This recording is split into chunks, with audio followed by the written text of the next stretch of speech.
Shining star, no matter who you are, shining bright to see what you can truly be, what you can truly be. Thomas, we're back, my friend, rising star, Joey G. Joey G, how are you? I'm fine. Thank you so much for coming out here and finding your way to Chicago, which is, do you get to Chicago often? Yes, I do. You do? Okay. Only, but never downtown. Never downtown? My first time. What do you do for a living? I work for Hey, as your attorney, you don't have to answer any of these questions if you don't want to. A name like Joey G. Sometimes you're in construction, that's fine. You don't have to get specifics. I work for a software company that we provide solutions to the car industry. Perfect. So you have a full-time gig. Yes, I do. So people have been emailing us. They've said, you know what, Tom, I'd love to see you have a rising star on the show that works full-time, because that would mean a lot to us, because it would help us put some context around what, give us some ideas on how is this doable and stuff like that. So let's get some. Do you have some? Throw up some details on just some information on Joey. Will you, Linda, for a sec? How old are you? Do you mind if I ask? 57. 57. Okay. And so you've been in the workforce now probably 35 years. That is Close to correct. that. My guess is that you've been saving and investing. Give me a little bit about your last 10 years in investment history, 10, 20 years, whatever. You pick it. It doesn't matter to me. Well, I first started with mutual funds, like everybody else, and then I worked my way up to stocks. Mainly a lot of stocks in the company that I worked for. Okay, sure. And then I put it all in one account and gradually built up from there. Of course, it downsized a little bit in 2008. Mm-hmm. Then recovered. And then from then, the world changed. But what kind of investments were you making? So like the last 5 years, since 2008, let's say, what were you mostly invested in? Just in mutual funds and redirecting them into mutual funds and stocks. That's just so any money you made, you just reinvested into the mutual funds. Exactly. Okay, and then you can see right here. So you love sailing. You found out about. You spent 3 to 4 hours a day looking at the videos, and blah blah blah. We have the details up there. So you put some work in while working too to learn a little bit about the business. Yes, definitely. Mm-hmm. So why did you? Coworker tells you. Why'd you have what sparked your interest? Like at that point, what are you thinking? Okay, I'm 57. I've been doing this because we're only talking about 6-8 months ago, right? That's it. Yes. Okay. I mean, you told me. I thought you said you started October 2014. Yes. Okay. So we're not talking about a long time. He's less than a year into this whole process. After a lifetime of mutual fund investing, I would say you've been a trader for 35 years, right? I mean, if you have money at risk in the market, you're a trader. No, right? you're an investor. Yeah, you're an investor. But why all of a sudden? I thought that I needed a better understanding of the market, mm-hmm. and I know that more market awareness. Okay. Based upon my educational background, So when my coworker mentioned to me about options, and everybody thinks that options is riskier, right. I took a chance on it. He introduced me. I looked at the videos, U.N.Case, hours and hours of videos, and it took a long time to better understand. Sure. And it's I went new. back. Yeah, and I went back. I took a little hiatus or a break from it after 5 months of videos because I wanted to know all the strategies, and it's very overwhelming. Yeah. Then I took another break, and then I went back again for 3 months. It got a little better. Then after that, I decided the best way to do it is just in September of last year to go over another month of videos and just to pull the trigger. And just to pull the trigger. Just to pull the trigger. So you started watching the videos earlier and then just started trading in October. Yes. Got it. And then but you had been saving money, like you had an account at TD for years and decade, whatever it is. So you've been saving money and putting aside money, but all of a sudden you decided at some point that now I'm going to give this a shot. It's last October. Yes. Okay. Now I'm just gonna fast forward before we talk about lots of things that you do. So and I assume that from last October until June right now, you've made a ton of mistakes. Yes, I have. So everything from fat finger mistakes to strategy mistakes to learning mistakes, all that stuff. Yes, even the wrong calendar mistakes. Yes. Raw. You bought what you bought when you should have sold. You got everything. You've done everything imaginable known to man. You've done wrong. Even showing someone on Doe that this works, using the trade, and I hit the send button by mistake, and I said, "Oops," I have to reverse it out, back it out. So you've done everything possible wrong, and I mean, just as part of the learning process. But you're still, since you started in October till where you are today in June, which I guess would be 8 months of actual trading. You say you make between 50 and 60 trades a month while you work full time, which is on average probably 2-3 trades a day, right? Yes. And while you work full time, and your overall accounts are up over 20%, 22%. You said. Yes. Yeah, that's rising star status. That's amazing. Do you feel like does it feel like you've done something really special, or do you feel like, hey, I earned this? Because I think you should feel like you've earned it. I don't think it's special. I think you've earned it, but I don't. I just want to know how I want to know how you feel. I still feel I'm a beginner. And Okay, I'm of still course, learning. of course. And I'm still learning. I have to be humble about that because in every trade that you do, you try to better understand it. Yeah. And I'm trying to learn additional strategies. Let me so that- restate it. Do you feel confident at this point that when you do something, you at least you understand the risk and the metrics around what you're doing? Yes, definitely. Definitely. Definitely. Absolutely. So you're no longer you're still a beginner, but you're not scared of the business. Is that Not fair? at all. Okay.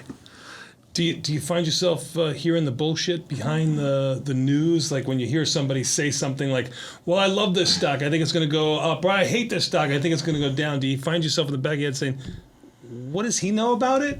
Or like, where is the opportunity for this as opposed to what direction it's going to go in? I see that a lot. Yes, definitely. Definitely. I see the BS out there and the noise.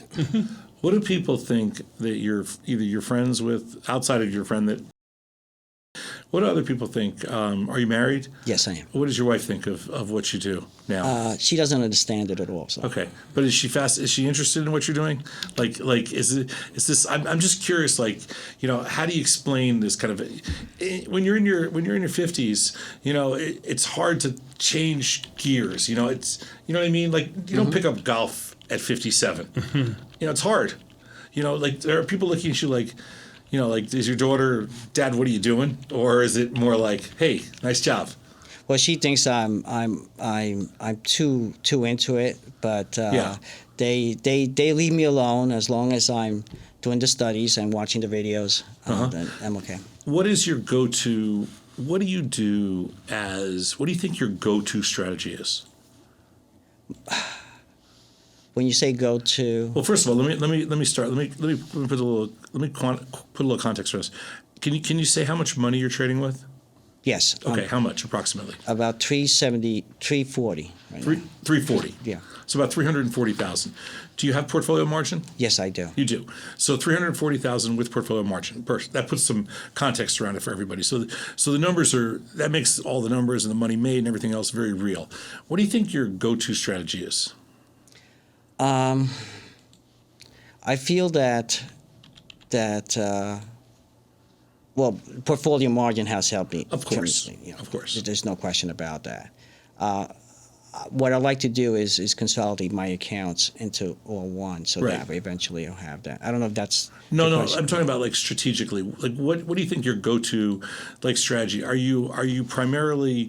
Do you look at yourself as like a premium seller? Are you able to stay small? Are you using certain kinds of defined risk strategies? What are you mostly trading?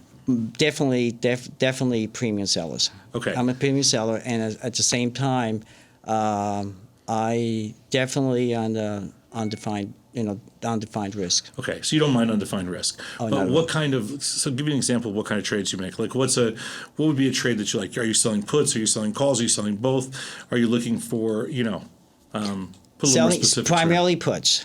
Primarily Selling puts. and then eventually when I get assigned to stock, of course, selling the calls against that. Okay, and are you being very mechanical about high implied volatility? Definitely, that Okay. just plays an important part. Okay, so when you look for trades, Like, what are you looking for stocks that you tend to follow specifically yourself, or are you looking for stocks that just pop up based on high implied volatility? I look at just the stocks that pop up. Okay. And are you have you been able to? How many positions have you been carrying at once? About maybe 11 to 15. 11 to 15 positions. So a guy that has, and where do you work? Like what city do you work in? How far away is it from where you live? Work? Yeah. 20 minutes. 20 minutes. So you've got the 20-minute, and I assume you work a normal full day, whatever it is, or longer, whatever it is. The reason I'm getting to this is because You're trying to put the parallel about having another full-time job and Yeah, being able to do this. I mean, I was going to go back to the investor and trader thing. I mean, do you consider yourself still an investor, or you consider yourself a trader? trader.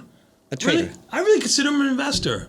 I think you were an investor 35 years ago, and I think you're an investor today. You just do it differently. Like I don't think anybody who has a job and trades, like there's no difference to me. Like you just invested differently 35 years ago, which probably wasn't as effective as you'll be able to invest now as a quote unquote trader. Name it whatever you want. Whatever. It's semantics, sure. Right. But I guess where I'm going at is that 12 hours a day, 10, 11, 12 hours a day, you're not in front of your screens. Well, let me just add to that. I tend to travel about 70% of the time. Really? Yes, I just don't go from my house to the office. I rarely go to the office, but when there's a times, but it's 70 to 80% travel. Oh, so you're on the road a ton. Yes. So in spite of all that, you're still able to make X amount of trades, follow your positions, and do quite well. Is there a sense of is it ever become overwhelming, or is it more a sense of kind of like pride and achievement? I think it's more pride and achievement. Yeah. Definitely. So it's a good takeaway. Yes. Have you seen it affect anything else that you do, like with your job? When you talk about the possibilities of success and everything like that, and those statistics, I use decision-making processes based upon those. Just as when I was introduced to taste, just looking at the possibilities for success, it actually kept me a bit more aware of the environment and what decision-making should I be making. Are you? Do you think that it's had when you make decisions for business, then you're able to process some of the probabilities, some of the statistics, some of the anomalies, everything else. You're able to put it all in, and it probably makes you stronger in overall kind of just business and decision making. Then you're saying. Absolutely, definitely. See, that's cool. I think that's the really cool part. And then when you're making trades, how have you been able to stay consistently small so that you don't let this get out of control? It's sometimes tough because when you have a different accounts, you have different Right. the same scaling, you could say. Right. I just with the portfolio margin, of course, it jump started, and I try to. It's hard to do, but I try to keep it as small as possible. What do you think the most challenging part of the business is for you? I think trying to reload at times When it's slow. when it's slow. Yeah. How much time are you able to spend a day, just overall, like on your just total market awareness? Like, how much time can you spend looking at the markets, or, do you do it on all mobile devices, or is it on your laptop? I mean, like, take us through, like, because a lot of people have full-time gigs and they're fascinated by this. Well, early in the morning, you look at the futures, and you could place trades good to cancel or good for the day, and then I look at it at lunchtime to see where the market is. Yeah. And then it takes pretty much about 45 minutes a day. Do you have a very different appreciation for the market today than you used to when you were a mutual fund investor and you may have been looking to see whether the market's up or down, and now you're looking to see what volatility is doing? You know what I mean? It's like it's a different animal. Yes, I feel that, like you say, 95% of the investors out there are unaware of what's happening. Are you able to talk about what you do with anybody? Yes, and of course you do get the you get the people who think that the options are risky, and you try to change them, but if you can't, you just shy away from them. You stay with your own kind. Yes, like here. The do you ever think like what goes through your head now?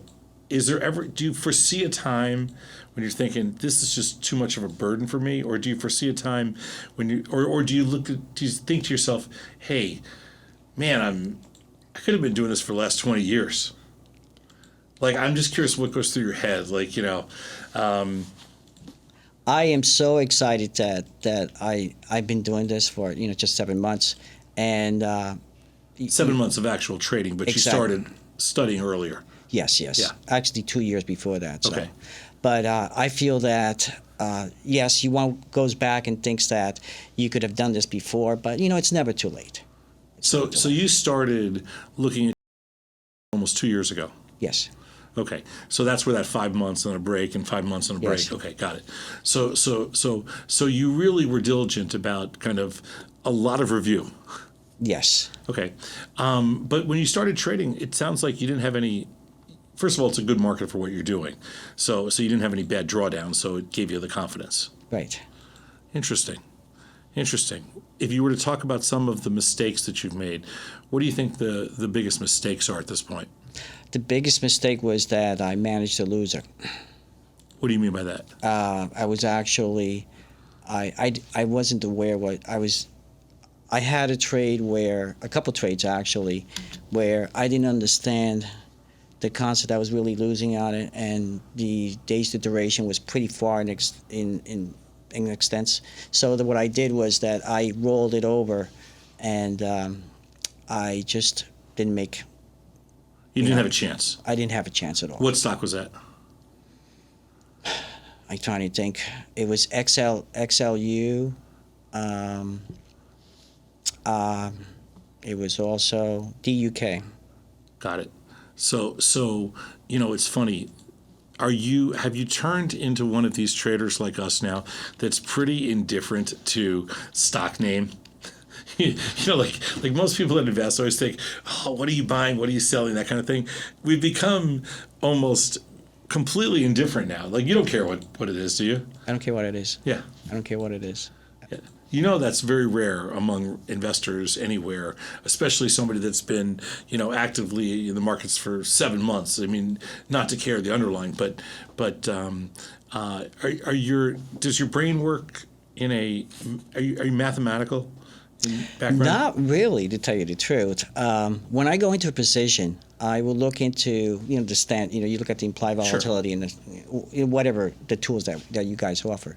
But it's mostly intuition, at the same time mechanical. But when I actually try to close the position at at 50% max, it's mechanical. It's totally mechanical. So has the 50% max been kind of like? Has that been kind of one of the keys to your Yes. success? It has been. Definitely. People always say, like, it's easy to get into a trade, but it's hard to get out. And I found that 50% rule, even managing it a little bit earlier, if you're looking to just kind of get your feet wet kind of thing, is a great introduction on placing the trade and having a beginning and an end. Hey, I'm gonna close this when it's trading at X. Do you understand what I'm trying to say? I think that's a great takeaway for new traders. Oh, The beginning and the end. No, I think the managing at 50% is what allows, especially new traders, it gives them the criteria to be successful on its own. Just because you don't realize how many times you get to 50%, but you never get past that. Right. Like, that is such. We never had that statistic in front of us through all these years. Do you see? And you haven't really traded in the boom times yet, meaning that you haven't really had high volatility except for January and February, to really get some interesting opportunity.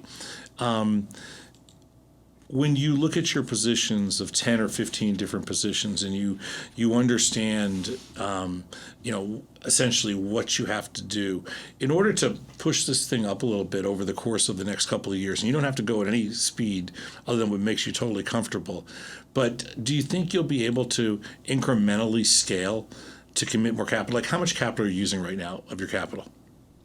I'm full built on the IRAs. And On of the course, IRAs. On the Yeah. IRAs, and 50% on the portfolio margin. 50%. And that's probably a good number. I don't think you need to be much higher than that. I think that's actually Yeah. leveraged a little bit Yeah, I too, think right? that's probably a good number. And what are some of the stocks that you currently have positions in? Apple, Okay. McDonald's, those are pretty much my long term. I also have WFM and So DD. you're short puts in like Whole Foods. Yes, Yeah, so am I. We all have the same positions on. You know. And what was the last one? DD. DD. Yeah. Yeah, I don't. What is that? DuPont. DuPont. Yeah. Do you find yourself?